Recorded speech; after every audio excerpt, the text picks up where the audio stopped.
What's up, y'all? Welcome back to the ZayMoolaSportsPodcast. I'm your Isaiah, and the Jimmy Butler trade rooms are heating up as Shams Charania reported that the Suns and Warriors are Jimmy Butler's top preferred trade destinations, and I think there are two questions that have to be answered. The first question is, should the Miami Heat entertain trade-offs for Jimmy Butler? And I would say absolutely. And I know he's still one of the best players in the NBA. He's still one of the best two-way players in the NBA, but he's 35 years old, and I feel like the Heat have reached their ceiling with him being their franchise player. They made 2 finals appearances with him, but I don't see that happening again. And I think it's time for them to pass the baton over to Bam Adebayo and Tyler Hero and really build this team around them. When you look at Miami Heat right now, y'all, they're a 500 ball club. They're 13-13 with Jimmy Butler. In the last 3 years, they've been a play-in tournament team with Jimmy Butler. So does it really make sense to continue to run the same core back? I don't think so. And I don't think Pat Riley is going to be willing to give Jimmy Butler this massive contract extension, because we all know Jimmy Butler has done so much for that Heat organization. He has really embraced Heat culture. But at the end of the day, Pat Riley is a smart businessman. He's only going to make really good moves for his franchise. I don't think he's going to want to give a 35-year-old Jimmy Butler, say, a 4 or 5 year contract extension. So I think it's time for Jimmy Butler and the Miami Heat to go their separate ways. And then the second question, y'all, is should the Phoenix Suns or Golden State Warriors be interested in Jimmy Butler? And I think for the Phoenix Suns, absolutely not. Just 2 years ago, y'all, the Phoenix Suns depleted their draft picks by trading for Kevin Durant. And obviously, KD is one of the best players in NBA history, so you're going to do that trade 10 times out of 10. But in that trade, they traded away 4 first-round picks. And so now the Suns, y'all, the only tradable pick they have is their 2031 first-round pick. And does it really make sense to use your last first-round pick on an aging superstar when you could maybe try to go out and acquire somebody that's, say 25, 26 years old that can help your team for the long term? I don't think they're going to do that, y'all.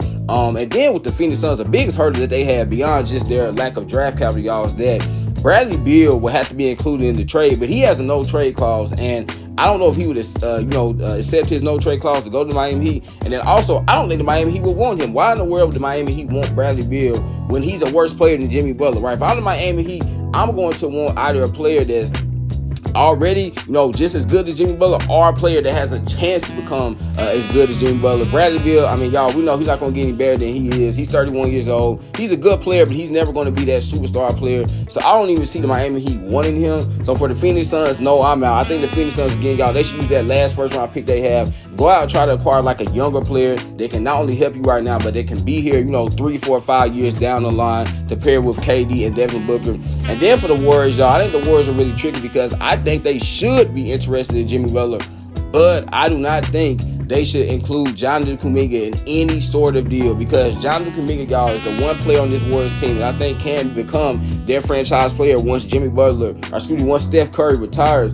But if you acquire Jimmy Butler, now he greatly improves your chance of going to the Western Conference Finals, and maybe even surprising people of going to the NBA Finals, because Steph Curry, y'all, is still playing at a really high level. And you want to maximize these last maybe 2, 3, 4 years you have with him. And if you bring in Jimmy Butler, you would have probably top 15 players in the NBA on your team. And then you would still hopefully have Jonathan Kuminga. Now, you will have to include Andrew Wiggins. And I think Andrew Wiggins has been playing very well for the Warriors this year. He's shooting about 44% from 3. But let's be honest, y'all, Jimmy Butler is better. I know he's older than Andrew Wiggins. He's about 6 years older than Andrew Wiggins, but he's a better player. And again, if you're the Golden State Warriors, you have to maximize these last 2, 3, 4 years you have with Steph Curry.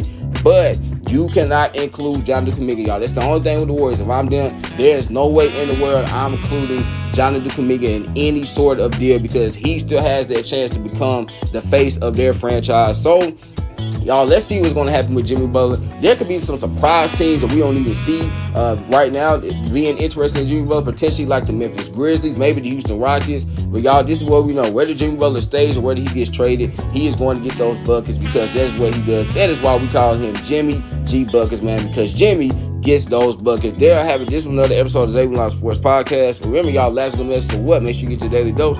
Y'all know I'm going to end it, man. I love y'all. God bless. Peace.